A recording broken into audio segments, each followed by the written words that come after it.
विद्यार्थी मित्रांनो नमस्कार. एमपीएससी बूस्टर आपल्या टेलिग्राम चॅनलवर सर्वांचं स्वागत आहे. तुम्ही जर चॅनल नवीन असाल तर कृपया सबस्क्राईब करा, जेणेकरून तुम्हाला येणारे सर्व व्हिडिओ पाहता येतील.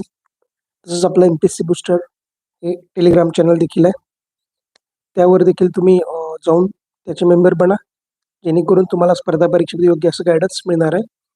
तसेच हा आपला व्हिडिओ संपूर्ण बघा, त्याच्यामध्ये तुम्हाला जे मुद्दे आपण वर लिहिले स्क्रीनवर त्याबद्दल तर गायडन्स मिळणारच आहे. त्याचबरोबर इतर अनेक महत्त्वाच्या गोष्टी तुम्हाला मिळणार आहेत. एक बूस्टर डोस टाईप तुम्हाला हा व्हिडिओ मदत करेल, जेणेकरून तुमचा चांगला अभ्यास होऊन तुम्हाला एक चांगली पोस्ट मिळणार आहे. त्यामुळे हा व्हिडिओ खूप महत्त्वपूर्ण आहे. व्हिडिओ शेवटपर्यंत पहा. आणि आपण मुद्दामच या व्हिडिओला असं लिहिलंय की बूस्टर डोस, कारण सध्याची जी परिस्थिती आहे किंवा ज्यांचा स्कोर काठावरती आहे राज्यसेवेचा असं ज्यांना वाटतोय ते लोक, त्यांना कट ऑफचं टेन्शन आहे. मग कट ऑफ काय लागेल बघूया आपण डिटेलमध्ये पण अजून एकदा. आणि कंबाईन परीक्षा जी आहे जी होणार आहे 5 जानेवारीला, परंतु आयोगाचं एक लेटर सध्या अनेक न्यूजला पण आलेलं आहे. त्याच्यावरून होईल का नाही याची पण एक अनिश्चितता आहे आणि अनेकांचा अभ्यास होत नाही. मग एक आता प्रश्न पडलाय की जर कंबाईन पुढे गेली किंवा जाईल का, आणि मग त्याचा राज्यसभा मुख्याच्या अभ्यासावर काय परिणाम होईल, या कंबाईनवर काय परिणाम होईल. त्याचबरोबर काठावर स्कोर आहे, अभ्यास होत नाही, मग करायचं काय. मग पुढची मेन्स, लेखी मेन्सची तयारी करायची का येणारी जी लास्ट ऑब्जेक्टिव्ह मेन्स आहे त्याची तयारी करायची. होत तर काहीच नाही. आणि एक द्विधा मनस्थितीमध्ये अनेक जण सध्या आहेत आणि अनेकांचे मेसेजेस वगैरे मला येत आहेत. त्यामुळं मला वाटलं की एक व्हिडिओ बनवायची गरज आहे, जेणेकरून तुम्हाला एक आयडिया येईल की आपल्याला काय करायला पाहिजे. आणि सगळ्यात महत्त्वाचं असे काही आपल्याला थॉट्स मिळणं गरजेचं आहे की जे ऐकून खरोखर एक आपल्याला एक दिशा मिळेल आणि आपण अभ्यास करू, तसे दिशा द्यायचं काम आपण या व्हिडिओच्या माध्यमातून करणार आहे. तर एक लक्षात घ्या, सुरुवातीला सांगतो की कुठली पण विपरीत परिस्थिती असली ना, तर ती परिस्थिती माणसाला रोखू शकत नाही. परिस्थिती सहसा आपल्या विपरीतच असते. आपण कुठली गोष्ट करत असू, आपल्या अगेन्स्टच सिच्युएशन तयार होत असतात. अचानक अनेक आव्हानं येत असतात. आपल्या मनाविरुद्ध गोष्टी घडत असतात आणि असं घडणार आहे, घडलेलं पण आहे. त्यामुळं अशी जी परिस्थिती आहे ती कधी सुधारणार ही जर वाट बघत आपण बसलो, तर आपल्याला वाटच बघावी लागते. आणि इतर जे मुलं आहेत जे ह्या परिस्थितीचा सामना करतील ते आपल्या पुढे जातील. शेवटी स्पर्धा परीक्षा. आणि अजून एक की अनेक गोष्टी आपल्या नियंत्रणाबाहेर आहेत. त्याच्यावर तक्रार करणं, टीका करणं, त्याच्यामुळं जे नुकसान होणार ते आपलंच होणार आहे. म्हणजे सध्याची जी काही परिस्थिती आहे, जनरली राज्यसेवा पूर्वपरीक्षा किंवा कुठली पूर्वपरीक्षेला एक पोकळी तयार होते स्पर्धा परीक्षा मुलांमध्ये, एक पोकळी असते की आता पुढे काय. कारण लगेच काही निकाल लागत नाही. आपले पेपर दिले आणि एंटर मारलं की लगे आपला रँक कळला, पास का नापास कळला असं होत नाही. किंवा 8 दिवसात पण असं होत नाही, 15 दिवसात पण होत नाही. 2-2.5 महिने या प्रोसेसमध्ये जातात. आणि मग हे जे 2-2.5 महिने आहेत ते जर आपण वाया घातले या पोकळीमध्ये, तर खूप मोठं नुकसान आपलं होतं. मग ही जी गोष्ट आहे ही अशी नेहमीचीच आहे. हे काही नवीन नाही आहे. ही सिच्युएशन आहे ना, हे नेहमीचंच आहे. पण यात जर आपण जर हे म्हणजे क्लिअर गोष्टी झाल्या, तेव्हाच मी अभ्यास करेन किंवा तेव्हाच मी मला जे करायचं ते करा असं ठरवलं, तर मग तो मधला जो वेळ आहे, तो मात्र आपला वाया जाणार आहे. त्यानंतर अजून एक लक्षात ठेवा, की आपला बाणा आहे ना, तो लढाऊ बाणा पाहिजे. आपली वृत्ती लढाऊ वृत्ती पाहिजे. म्हणजे जो सैनिक असतो, लढाईमधला जो सैनिक असतो, चपळ, वेगवान, घुसणारा एकदम जो सैनिक असतो, तशी लढाऊ बाणा आहे. त्याचा एकतर मृत्यू त्याला दिसत असतो किंवा ते जे समोरचा शत्रू आहे त्याला ढीर करून त्याला पुढे जायचं असतं. असा लढाऊ बाणा आपल्यामध्ये पाहिजे. जर तो सैनिक जर स्पर्धा परीक्षेमध्ये असता, तर तो जसा पुढे घुसतो तसा आपला आपला अभ्यास करत, वेळ जसा कापत जातो वेळ पुढचं, तसा तो त्याचं ध्येय कापत तो पुढे गेला असता. तसा तसा तो लढाऊ बाण आपल्याकडं पाहिजे. आणि मग हे कधी येणार आहे, तर आपण सकारात्मक विचार नेहमी करू ना, तेव्हाच या गोष्टी घडणार आहेत. तर सकारात्मक विचार आपल्या केसमध्ये काय बाबा, सकारात्मक विचार काय करू शकतो आपण? आता राज्यसेवा कट ऑफच्या बाबतीत बघा, ते काठावर मुलं आहेत. त्याने काय सकारात्मक करायचं? मी आहे. असं नाही की मी खूपच मागे आहे, 90च्या आत आहे किंवा खूप मला काय नाही, एकदम मी आउट ऑफच हे आहे. काहीतरी आपण आहे म्हणून तर आशा आहे, म्हणून तर भीती आहे आपल्याला. तर आपण सकारात्मक विचार केला पाहिजे, की काही जागा वाढणार आहेत. काही जागा वाढण्याची शक्यता आहे, ही नाकारता येत नाही. त्यामुळं जागा वाढणार आहेत. मागच्या वर्षीपेक्षा ऑलरेडी प्रत्येक कॅटेगरीला जागा आहेत. फायनल की आहे. त्याच्यामध्ये सुद्धा आपल्यामध्ये फरक पडू शकतो आणि आपण पास होऊ शकतो. ही सकारात्मक वृत्ती आणि मेन ध्येय आपलं पोस्ट मिळवायचं. आणि ऍक्च्युअली स्पर्धा परीक्षा जी आहे लाखो मुलं देतात. कधीच अशी जाहिरात राज्यसेवेची आली नाही की ज्याच्यामध्ये 1000 झाले. जागा कमीच असतात नेहमी. तरी पण तो सकारात्मक राहतो पोचतो. त्यामुळे सकारात्मक वृत्ती, सकारात्मक विचार पाहिजे, सातत्य पाहिजे. म्हणजे मी पूर्व परीक्षेचा चांगला अभ्यास केला, काहीतरी स्कोर आला, माझा इम्प्रुव्हमेंट नक्कीच झाली मागच्या वर्षीपेक्षा माझ्यामध्ये समजा. परंतु आता इतरांचे स्कोर ऐकून मला वाटते काय होईल काय नाही. पण आपण जो सातत्य ठेवून अभ्यास केला आजपर्यंत 3, 4, 5 वर्ष, खूप वर्ष आपण याच्यामध्ये घातलेली आहेत. तर ती जी घातलेली वर्ष आहे, तो सगळा आपण जो अभ्यास केलेला आहे, त्यात आता फक्त पुढचे 1.5-2 महिने सातत्य ठेवायचं आहे, पूर्वचा निकाल लागेपर्यंत. मग ते सातत्य जर आपण चांगलं ठेवलं, तर काय होणार आहे? काय होणार नेमकं होऊन होऊन काय होणार आहे? की बाबा समजा आपण पास झालो, तर 1.5-2 महिने केलेला अभ्यास आपल्याला नक्की पोस्ट मिळवून देणार आहे. जर समजा नाही झालो, मग पुढचं काय? पुढे 2025 जर लेखी देणार असतील, तर त्यांना पण हा अभ्यास काय वाया जाणार नाही त्यांचा. त्यातले अनेक घटक पुढच्या प्रीला आहेत तसेच आहेत. राज्यघटना बदलणार नाही आहे तीच आहे. इतिहास बदलणार नाही आहे तोच आहे. भूगोलातले डोंगरं, नद्या, इतर गोष्टी स्टॅटिक आहे, बदलणार नाही तेच आहे. म्हणजे प्रश्न यातनं सुद्धा येणारच आहेत तुम्हाला. इकॉनॉमी बदलणार नाही, तेच आहे. त्यामुळं काही होणार नाही. जरी फेल झालो समजा आणि 1.5-2 महिने मेन्सचा अभ्यास केला तरी तो वाया जाणार नाही आणि मग काय 1.5-2 महिने मी इकडे घातले, मग 25ला वेळ मिळणार नाही असं होणार आहे का? तर तसं नाही. मागचं जे वेळापत्रक आयोगाचं सध्या आलेलं सोडून त्याच्या आधीचं वेळापत्रक, त्यानुसार साधारण सप्टेंबरमध्ये पूर्व त्याची होऊ शकते. अजून पण त्याची गॅरंटी नाही. कारण आता नवीन जे लेटेस्ट टाकले त्यात तर डेट पण दिसत नाही तसं माझ्या ऐकण्यात आलं. पण येतील साधारण सप्टेंबर जरी पकडला, समजा फेब्रुवारीत निकाल लागला आणि चुकून एखादा फेल झाला, तर फेब्रुवारी ते सप्टेंबर भरपूर वेळ आहे. तयारीसाठी पुरेसा वेळ आहे, नाही असं नाही. ती एक गोष्ट. त्यानंतर काही उदाहरणं जर सांगायची झाली, बाबा नेमकं आपल्याला अ, 1-2 एक्झाम्पल पण मी तुम्हाला देणार आहे. रिअल लाईफची एखाद्या मूव्हीचं पण एक्झाम्पल देणार आहे मी. त्याच्यात एक गोष्ट सांगतो. कुठलं पण यश असतं ना, त्याचा उगम आधी आपल्या मनामध्ये होत असतो. नंतर त्याची अंमलबजावणी करतो. स्पर्धा परीक्षेकडे यायचा, पोस्ट काढायची ही गोष्ट आधी मनामध्ये येते आणि पोस्ट मिळवायचीच आहे. हा जर विचार पक्का केला आपण, तर मग आपण काय करतो, त्यानुसार तिकडं त्या दिशेने जावं लागतो. तसा अभ्यास करू लागतो. स्वतःला तसं झिजवतो. इतर गोष्टीपासून स्वतःला अलिप्त ठेवतो.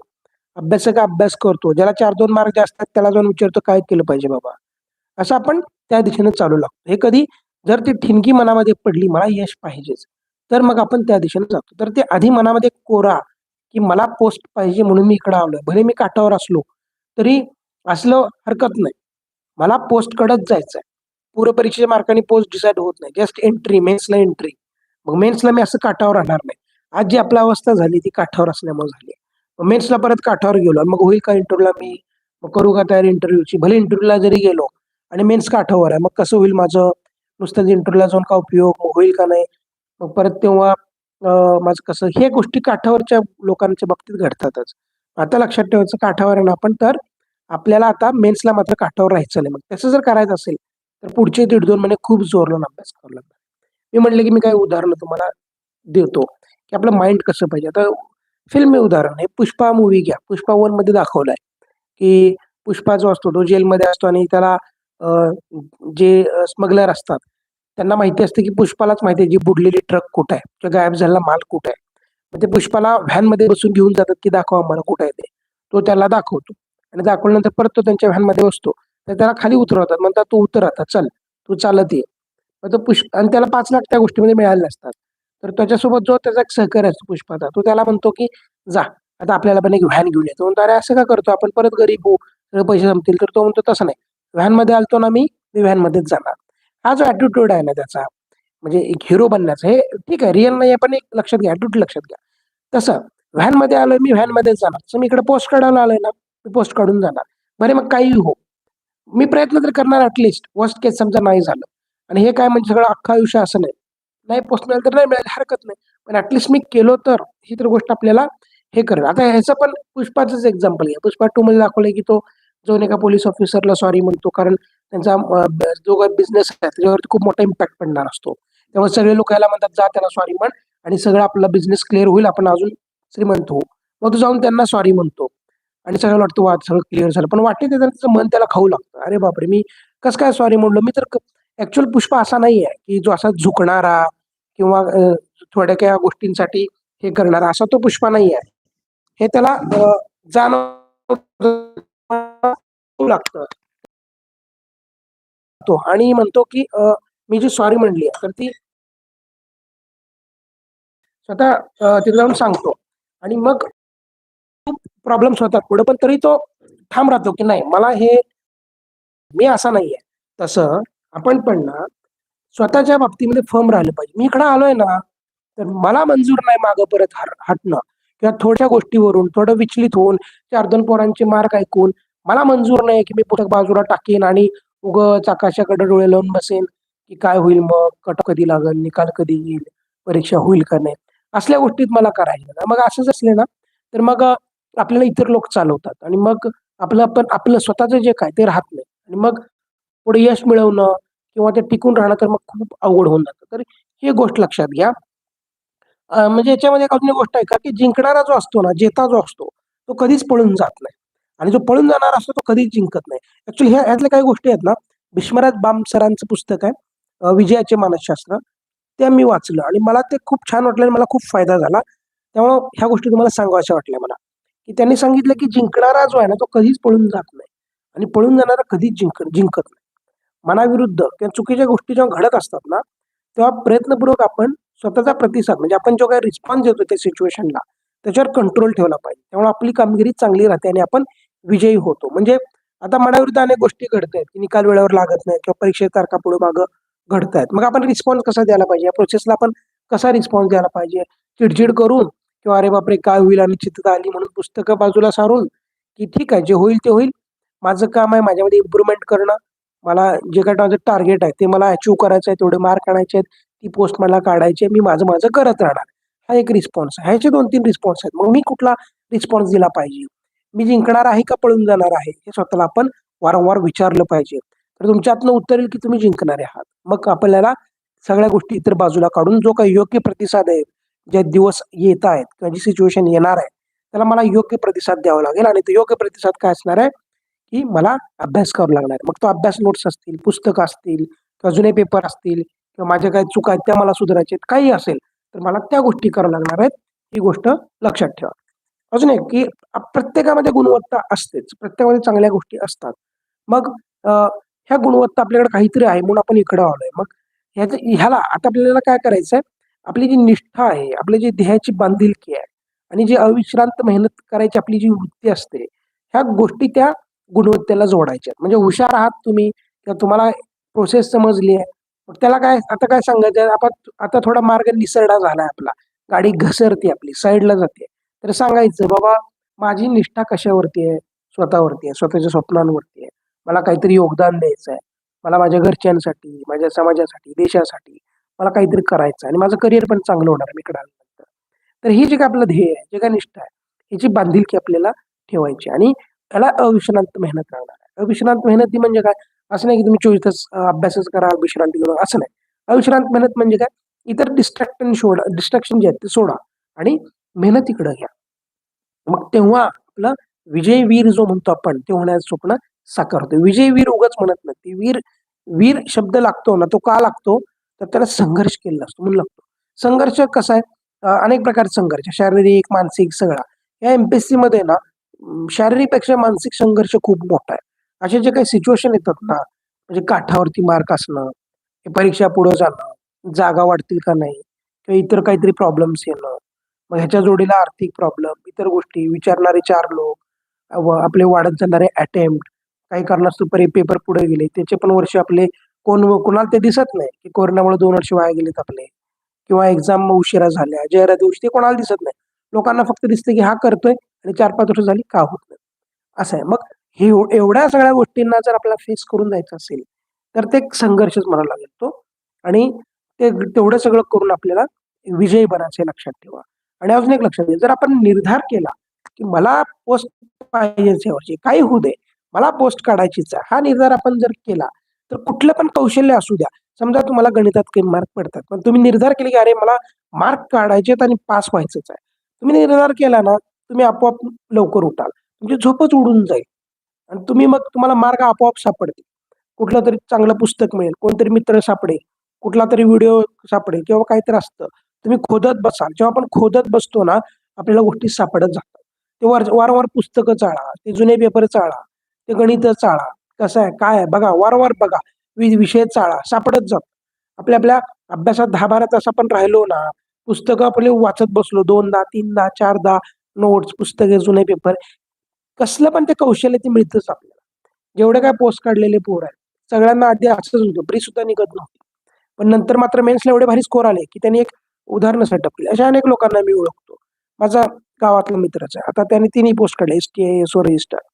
त्याची कुठलीच प्री निघत नव्हती. राज्यसेवा पण कधी निघत नव्हती. परंतु 20च्या राज्यसेवेला त्याला खूप चांगला स्कोर आला. 240च्या आसपास त्या स्कोरला म्हणजे खूप भरपूर स्कोर झाला तो. त्यावेळेसच्या त्या परीक्षेच्या मानाने.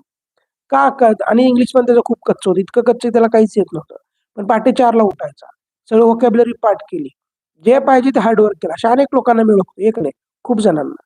तर याच्यावरनं एक लक्षात येतं, की त्यानं निर्धार केला होता. त्याला ते स्किल मिळालं आणि मग त्यानं प्री पास झाला, मेन्स पास झाला, आता राज्यसेवेची मुलाखत पण देऊन आला. तर हे असं आहे, की आपण दर्जा गाठू शकतो हे स्वतःला नेहमी सांगा. आता एक तुम्हाला अजून एक एक्झाम्पल द्यायचं होतं, की हे अनिश्चित आहे बाबा. एक आपण सगळे ग्रामीण भागातले शेतकरी जे पोर आहे. तर त्या रिलेटेड एक एक्झाम्पल घेतो. द्राक्ष बागायतदार किंवा डाळिंबाचा बागायतदार जो असतो शेतकरी, तो खरं तर साधा शेतकरी असतो, पण बागायतदार बनतो, कष्टानं बनतो. का बनतो? तर त्याचं बघा कसं असतं, आपली इथं कशी अनिश्चितता आहे, तसं ती पण खूप अनिश्चितता आहे. समजा द्राक्ष बाग आहे, डाळिंब बाग आहे आणि उन्हाळा आहे, पाणी नाही आहे. तर तो टँकरनं पाणी आणतो. पण पेपरला कुठेतरी बातमी येते, त्यावेळेस अल निनो आहे, दुष्काळ पडणार आहे. है ना? म्हणजे पुढच्या वर्षी पण पाऊस नाही पडणार. मग कसं? किंवा काहीतरी एक्सपोर्ट संबंधित बातमी येते. युरोपियन देशांनी सांगितलं, की द्राक्षामध्ये हे कंटेंट वाढालेत. आम्ही तसं झालं तर तुमची द्राक्ष एक्सेप्ट करणार नाही. किंवा डाळिंबावर तेलारंगाचं प्रमाण वाढत आहे. त्याला औषध मिळत नाही. अशा अनेक बातम्या येतात. तरी पण काही खचतात शेतकरी, काही खचत नाही. तो जिद्दीनं आपलं-आपलं करतच राहतो. ठीक आहे. आणि त्याचं एक्सपोर्ट पण होतं.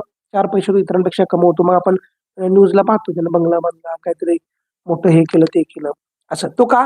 तर तो टिकून राहिला. अनिश्चितता होती. त्याच्यासमोर पण धोक्याचे ढग होते. त्याला पुढचं काही दिसत नव्हतं. तसं आपलं पण आहे. आपण काठावर आहे. पुढचं काही दिसत नाही. आपल्यासाठी हा उन्हाळा आहे. पुढं अल निनो आहे. एक्सपोर्टची प्रॉब्लेम आहे. असे आपल्याला पण प्रॉब्लेम असणार. त्यानं कर्ज काढलेलं असतं. ज्याच्याकडनं कर्ज घेतलं तो गावात माणूस दिसला, की ह्याच्या पोटात गोळा येतो, धास्ती येते, अपमानित वाटतं. रात्री उठलं की झोप येत नाही, जेवण जात नाही. अशी अवस्था आहे. आपण काही एकटेच नाही ह्या परिस्थितीत. हे का सांगतोय? त्यांचे अनेक अटेम्प्ट झालेत आणि ज्यांना पोस्ट काढायची म्हणजे काढायचीच आहे. अशा अवस्थेमध्ये जे लोक आहेत ना, त्यांना हे माझं म्हणणं पटत असेल, की काही सिच्युएशन असते. परंतु एक लक्षात घ्या, याला काही घाबरायचं कारण नाहीये. अनेक जण ह्यातनंच आलेत, मी पण ह्यातनंच आलो आणि आपण आपलं करत राहिलं ना, आपण यशस्वी होतो. त्यामुळं आपण फक्त करत राहणं आपल्या हाती, आपण ते करायचं. आता यात असं आहे, की हुशार विद्यार्थी आहे आणि आला आणि पास झाला असं होत नाही. एव्हरेज जरी असला आणि हुशारीने अभ्यास केला, परीक्षेमध्ये ज्या स्किलनी पेपर सोडवावा लागतो, तसा त्याने पेपर सोडवला तर पास होतो.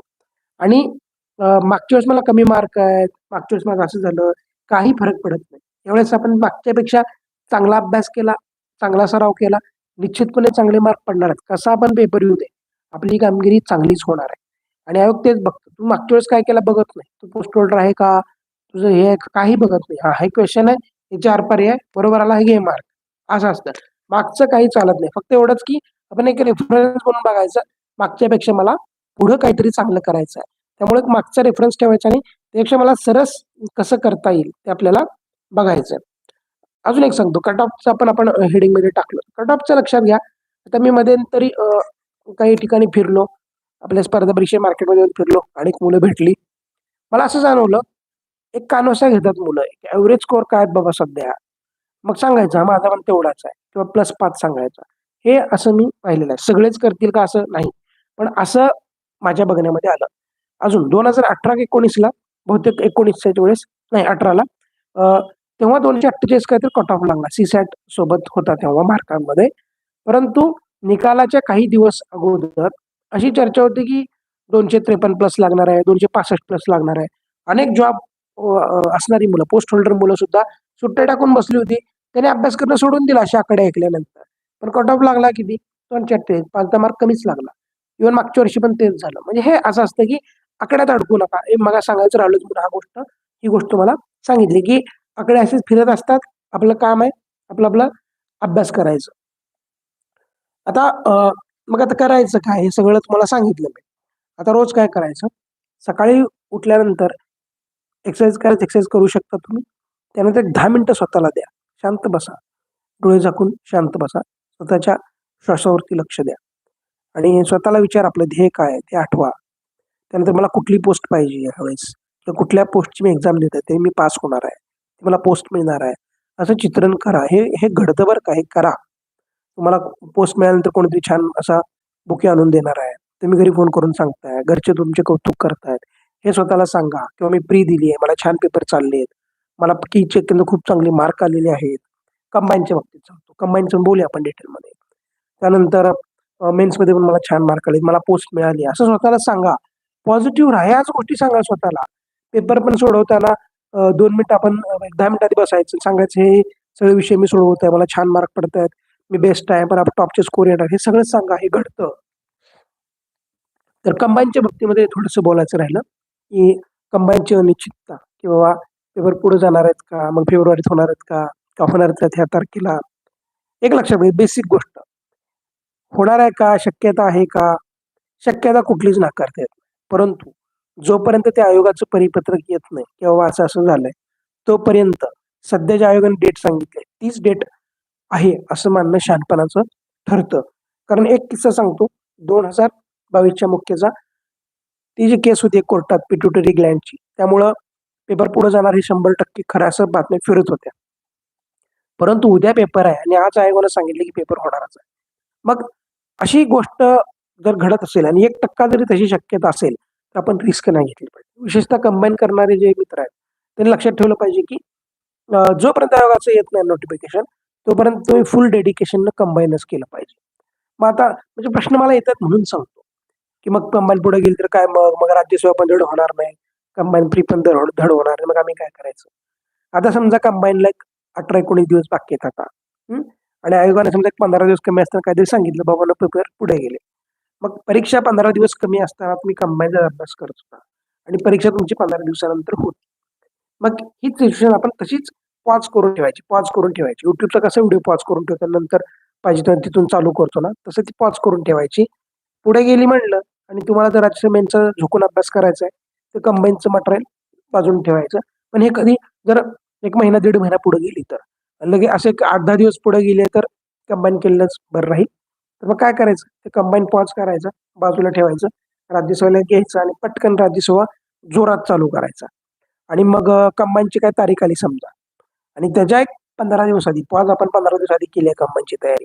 लगे 15 दिवस आधी ते पॉजचं बटन रिस्टार्ट करायचं आणि कंबाईनवर फोकस चालू करायचा आणि शेवटचे 15-20 दिवस कंबाईन करायचं. ते होऊन जातं. काय फार त्याला वेळ लागत नाही. परंतु असं स्वतःला असहाय्य करायचं नाही, की मग काय करू? मग कंबाईन पण होत नाही, हे पण होत नाही. मग 10 जणांना विचार, असलं काही करायचं नाही. पुढे गेली म्हणलं ना एक्सेप्ट इट, साइडला ठेवा. जोर लावून राज्यसेवा मेन्स चालू करा. 2, 3, 1 तुम्हाला जे काय करायचं आहे करा. आणि मग कंबाईन झाली, की लगेच ते परत कंबाईन बाजूला ठेवा आणि उरलेले जे काही राज्यसेवेचे दिवस असतील, म्हणजे कंबाईनच्या 15 दिवस आधी राज्यसेवेला मग पॉज पॉज करायचं. कंबाईन नीट करायची. कंबाईन झाली, कंबाईन बाजूला टाकायची. ती पॉज केलं राज्यसेवेचा अभ्यास परत तिथे ठेवायचा आणि जोर लावून चालू करायचं. तुम्ही तेवढ्या ताकदीनिशी अभ्यास करसाल, तुम्हाला मग किती जरी दिवस दिले, तुम्ही कव्हर करू शकता. स्वतःला सांगा आणि हे पॉसिबल आहे. तर हे झालं कंबाईनबद्दल. आता आपण डेली काय करायचं ते महत्त्वाचं सांगत होतो किंवा उठल्यानंतर एक शांत बसायचं आपल्याला एक 10 मिनिटं. डोळे बंद करून शांत बसायचं आहे. स्वतःच्या श्वासावर लक्ष द्यायचं आपल्याला. माझं ध्येय काय आहे स्वतःला सांगायचं आहे. कुठली पोस्ट पाहिजे त्याचं चित्रण करायचं. ती पोस्ट मिळाली मला. समजा तुम्हाला उपजिल्हाधिकारी व्हायचं आहे. समजा मला उपजिल्हाधिकारी व्हायचं आहे. तर मी डोळे झाकून बसेन आणि असं आठवण की एक टेबल आहे. तो खुर्चीवरून बसलोय आणि पुढे अशी पाटी ठेवली छोटीशी की उपजिल्हाधिकारी सनी राम चव्हाण. असं मी स्वतःला तिथं बघेन आणि तिथून सुरुवात करेन. असं तुम्ही पण तुम्हाला जी पोस्ट पाहिजे ती डोळ्यासमोर आणून बसा. त्यानंतर पुढे जे काही दिवस आहेत उरलेले, त्यामध्ये मला काय करायचं आहे, कुठले विषय करायचे आहेत, कुठल्या एक्झाम मला द्यायचे आहेत, कुठली मला तयारी करायची आहे, सगळं स्वतःलाच सांगा. त्यानंतर मी आज काय करणार आहे? समजा मी आज इतिहासचा अभ्यास करणार आहे किंवा GS2चा अभ्यास करणार आहे किंवा कंबाईनच्या चालू घडामोडी करणार आहे किंवा गणिताचा सराव करणार आहे. दुपारपर्यंत मी समजा सकाळी सेक्शनमध्ये घटना 2 तास, भूगोल 2 तास करणार आहे. परत मी गणिताचा सराव करतो 2 तास, मी तो करणार आहे. मधल्या गॅपमध्ये मी काही जेवणार पण नाही, चहा पण प्यायला जाणार आहे, घरी एकदा फोन करणार आहे. त्यानंतर दुपारी मी एक अर्धा तास जरा आराम करतो, झोपतो. त्यानंतर मी परत फ्रेश होणार आहे. परत तो जो काही वेळ आहे, तो मी पेपर बघणार आहे जुने. त्यानंतर मी संध्याकाळी तासभर फिरायला जात असतो, मी तो फिरायला जाणार आहे. त्यानंतर येऊन मी परत एक तासभर माझा काहीतरी अभ्यास आहे समजा, मला परत इतिहासचं काहीतरी राहिलेलं समाज सुधारक करायचं आहे किंवा काहीतरी करायचं ते मी करणार आहे. मग मी जेवणार आहे आणि मग जर माझ्यात शक्ती उरली किंवा उरत असेल रोजच्या शेड्यूलनुसार, तर मी अभ्यास करेन किंवा नाहीतर समजा मला फोन पाहायचा आहे, तर मी थोडाफार फोन पाहणार आहे आणि परत मी झोपणार आहे. असं जे काही आपलं शेड्यूल आहे ना, ते स्वतःला सांगायचं आणि त्यानंतर मग काय करायचं 3 वेळा ओंकार म्हणायचा. श्वास घ्यायचा आणि ओम असं आपण म्हणतो ना ते. 3 नॉर्मल म्हणा 3 वेळा आणि मग ईश्वराचा आभार माना, की बाबा मला चांगलं आरोग्य दिलंस तू. हे जो मार्ग दाखवलास, त्यात मी चालतोय. मला शक्ती दे, चांगलं होऊ दे आणि ईश्वराचा आभार माना आणि दिवसभर जे काही आपल्याला करायचं आहे, त्या कामामध्ये व्यस्त राहायचं आपण. तर ह्या गोष्टी आपल्याला करायच्या आहेत आणि म्हणजे मला अनेक जणांच्या असे कन्फ्युजन मोडमधल्या गोष्टी येत होत्या. म्हणून हा व्हिडिओ मी बनवला. आशा करतो की तुम्हाला हा व्हिडिओ आवडला असेल. व्हिडिओ लाईक करा, तुमच्या मित्रांनाही पाठवा आणि आपल्या चॅनलला सबस्क्राईब करा. आपलं टेलिग्राम चॅनल ते देखील जॉइन करा. आपल्या विविध बॅचेस सुद्धा आहेत मुख्य परीक्षेच्या, पूर्वच्या, जसं की इतिहासची बॅच आहे, सर्व परीक्षेला लागू आहे. तुमची इच्छा असेल तुम्ही करू शकता. आपली विज्ञानची बॅच आहे, NCERT 7वी 10वी विज्ञानची आपली बॅच आहे. त्यानंतर राज्याच्या मुख्य परीक्षा GS2 पार्ट 2 ची अत्यंत फॅक्च्युअल भाग आहे तो. 100हून अधिक मार्क देणारा तो पार्ट 2 भाग आहे. तो कव्हर करणारी आपली बॅच चालू आहे. सगळे आपल्या Telegramवरती बॅचेस आहेत. आपण माझी जी हँड रिटन नोट्स आहेत ते मी शेअर करतो आणि Telegramवरती एक्सप्लेन करतो. ते डिटेलमध्ये चांगले सोर्सेस यूज करून आणि तिथल्या तिथे रिव्हिजन करून घेतो. योग्य ठिकाणी सोप्या ट्रिक्स आपण सांगतो आणि ते रेकॉर्डिंग तुम्हाला देतो तिथं. ते तुम्ही कितीही वेळा ऐकू शकता. एक्झाम होईपर्यंत कितीही वेळा ऐकू शकता. तुमचं पुस्तक समोर ठेवून, नोट्स समोर ठेवून पण तुम्ही त्या गोष्टी ऐकू शकता. तुमची इच्छा असेल तर तुम्ही त्या बॅचेस सुद्धा आपल्या करू शकता. आपल्या Telegram चॅनल ते देखील जॉइन करा. अधून-मधून मला काही चांगल्या गोष्टी वाटल्यात त्यात मी सांगत असतो. जेणेकरून तुम्हाला अभ्यासामध्ये एक वरची दिशा मिळत जाईल.